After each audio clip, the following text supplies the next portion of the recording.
Alright, bagong umaga, bagong pag-asa po sa lahat. Welcome po dito sa tahanan ng Liavori Music Records na kung saan nagiging tahanan nyo na rin, guys. Ayan, tama ang iyong narinig.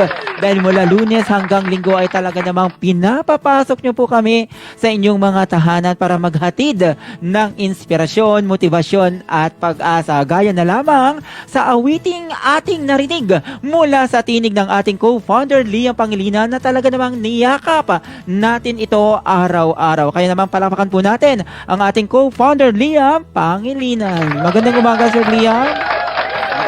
Magandang umaga, Sir Vince. Bagong umaga, bagong pag-asa na naman ang ihahatid namin sa inyo kasama ang iba't ibang tinig na magbibigay sa inyo ng inspirasyon, motibasyon at pag-asa. Ngayong araw, espesyal ang araw na ito sa linggong ito, Sir Vince, dahil ngayong araw ay excited na naman ang ating mga viewers, mga recording artists dahil may mga palaro tayo na tiyak na matutuwa kayo sa ating mga prizes maya-maya lamang. Pero sa ating pagpapatuloy, ako po si Liam Pangilinan. Welcome dito sa paborito nyong programa tuwing Miyerkules dito sa Pilipinas, ang Liavori Music Records presents Mukha Mukha Kabang Pera!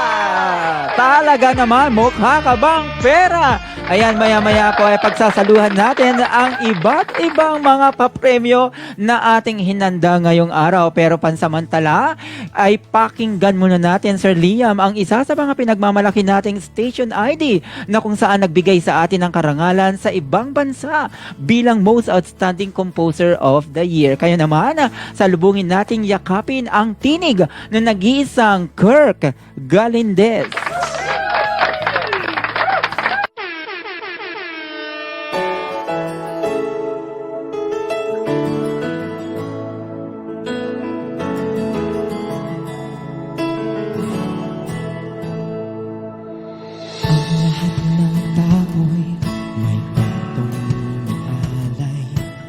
Saya at tuwa kahit lumbay, pag-asa sa buhay, sadyang mahusay, pangarap